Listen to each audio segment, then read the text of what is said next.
As the pub landlord Al Murray famously said, if you have too many rules, you'd be in Germany, and if you didn't have any rules at all, you'd be in France. But in motorsport, you have to have rules, otherwise the whole thing just falls apart. And we've all read a social media comment from someone where it says something to the effect of, let them run what they want, or just have these set in stone rules and let them work what they can, or something to that effect. And as I've said so many times in the current affairs videos, if your solution to a problem contains the words or starts with just, then I give it a 99.7% probability of your solution not being as easy as you just made it sound. But it's the thought that counts. Rules get brought in for different reasons, and some of them are designed to do good, like the cost caps in Formula 1 for instance, designed to stop the top teams just lobbing money at an issue to make it go away, like Mercedes did when they brought 2 different specs of car to testing in 2018 or whenever it was, simply because they had the financial might to do so. And when the FIA banned some sort of trick suspension or trick whatever on the car, Mercedes would have the car fixed the following week. Unless they had that fix already prepared in case the trick was banned, in which case, well, the foresight is mega.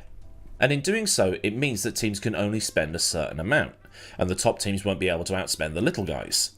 And as a result, Williams, Sauber and Haas have had mini resurgences in the last 12 months or so, reaching points paying positions more often, and it adds a certain, well, equality to things.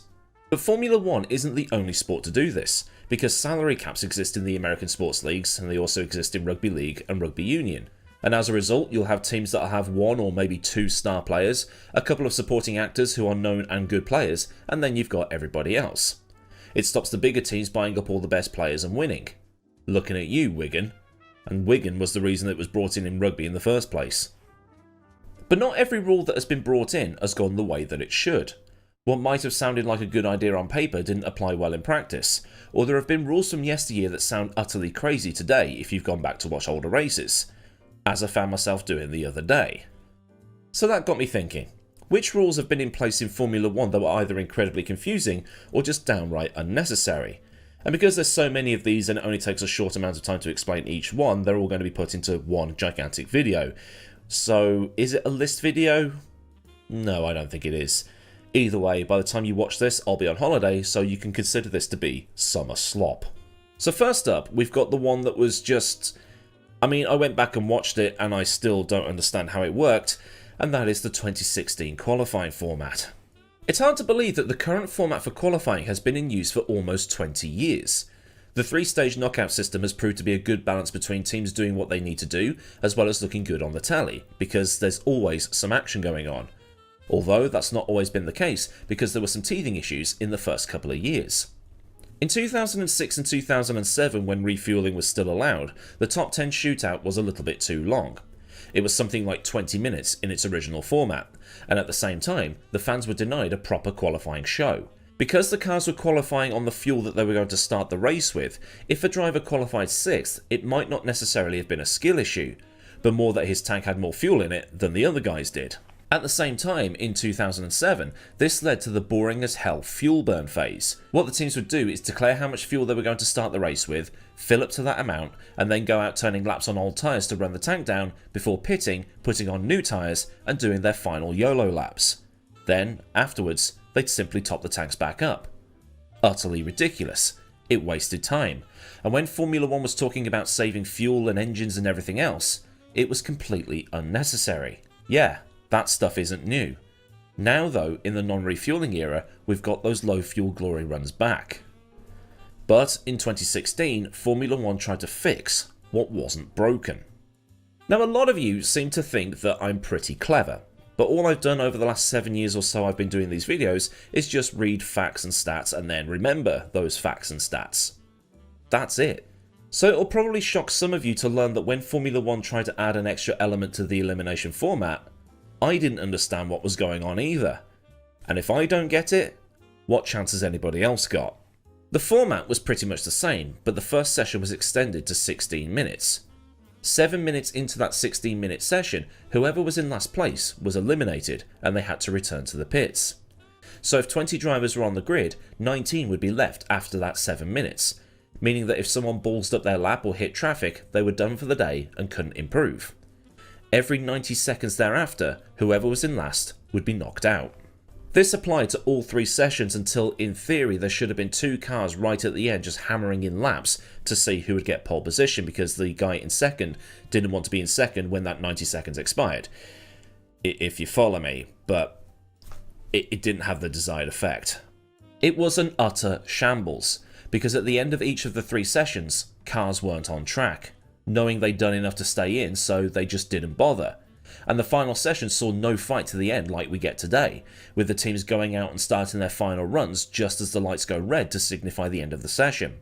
What was designed as an exercise to keep the cars on track all the time and not have any lulls in on-track action, which was a common complaint about the 1 hour 12 lap format in use between 96 and 2002, ended up having the opposite effect.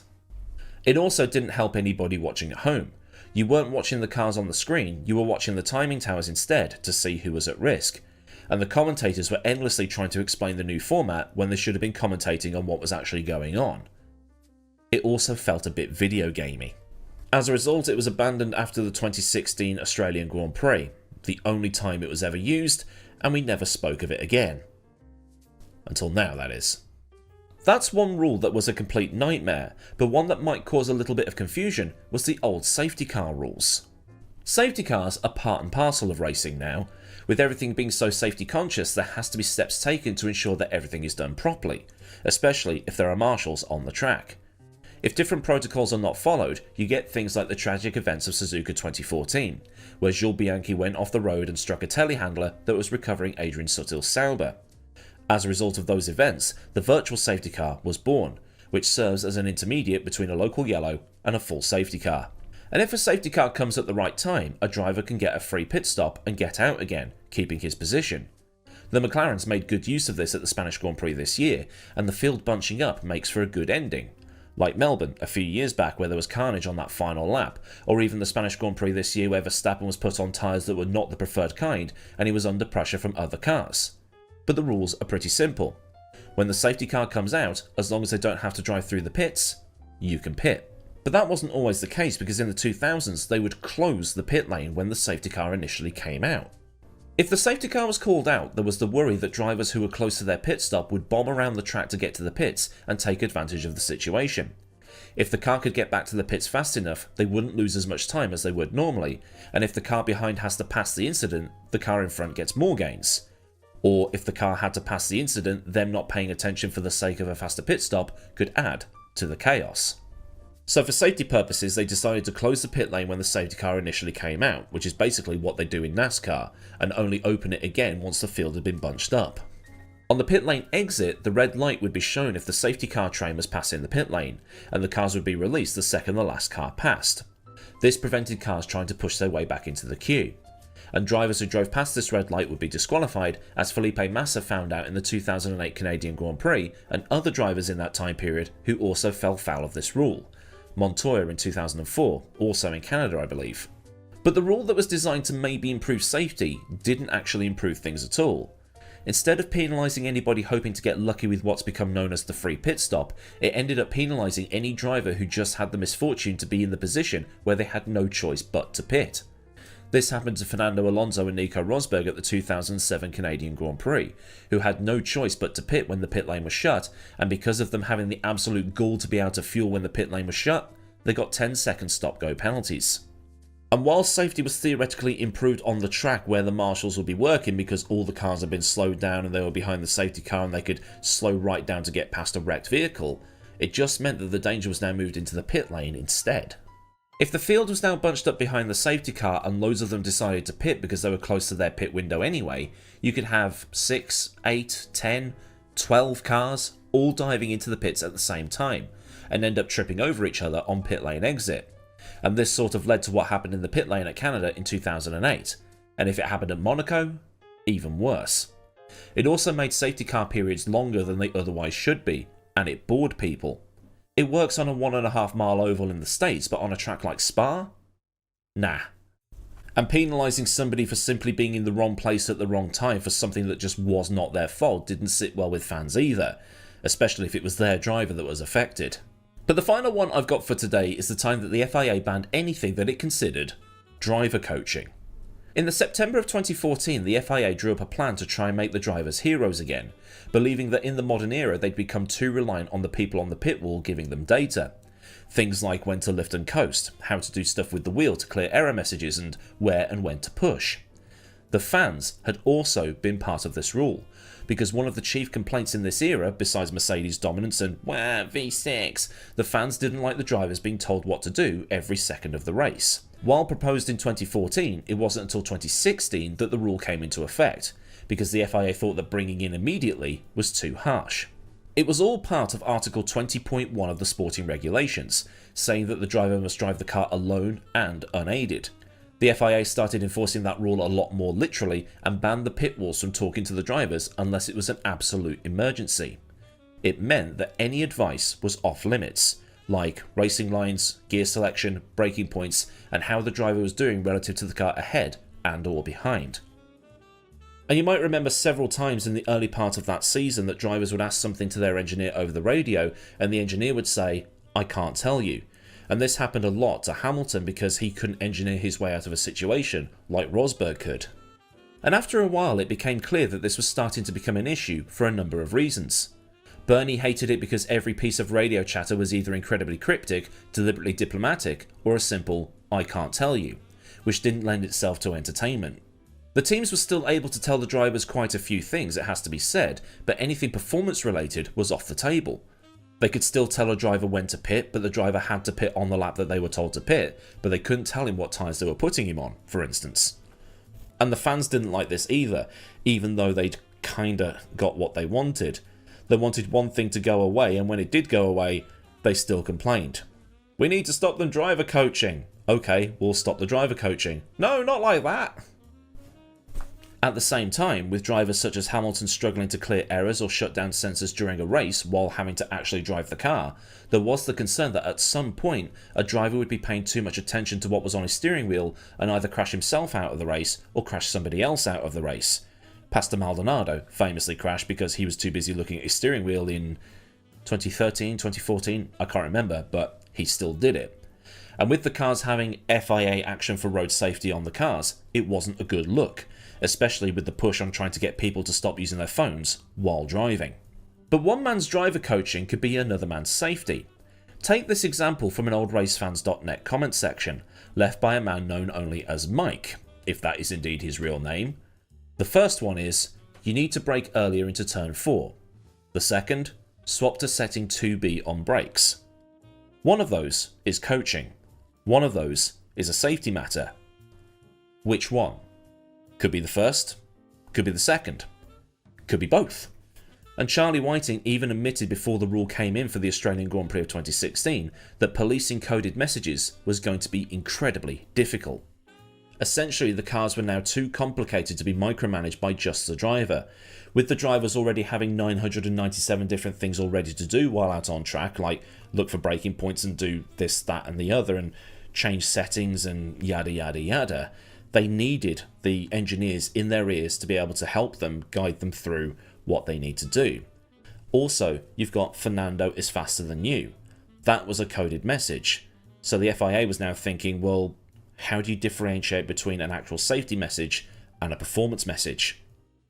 They couldn't. So the rules were changed ahead of the German Grand Prix of 2016. The teams and Bernie had both asked for this change to be made, and the agreement became that aside from the formation lap, there would be no limitations on the messages sent from the pit wall to the driver via radio or pit boards. In doing so, it meant that the commercial rights holders could broadcast more radio messages, creating better content and insight for the fans. And another rule was brought in that the teams must leave the radio chatter open for FOM or Liberty, whoever, to use in the broadcasts. Part of the final nail in the coffin for this utterly absurd rule was Jenson Button being penalised at the Hungarian Grand Prix for asking his team whether his McLaren was about to conk out or not. But given that this was a McLaren Honda in 2016, chances are the answer was yes. What it was an unnecessary layer of complexity that the sport didn't need, much like trying to fix a qualifying system that wasn't even broken that same year. Other series like the World Endurance Championship, NASCAR, IndyCar and other series were increasing their radio chatter on broadcasts, and it was leaving Formula 1 behind in terms of a broadcast experience. And at the same time, it was making Formula 1 look like it was over-regulated. As mentioned, the engineers like Pete Bonington skirting around the questions and then trying to somehow say something without getting into trouble made Formula 1 look silly as well. But I found some extra bits and pieces about all of this while editing this video together, just to see if there was any extra information available.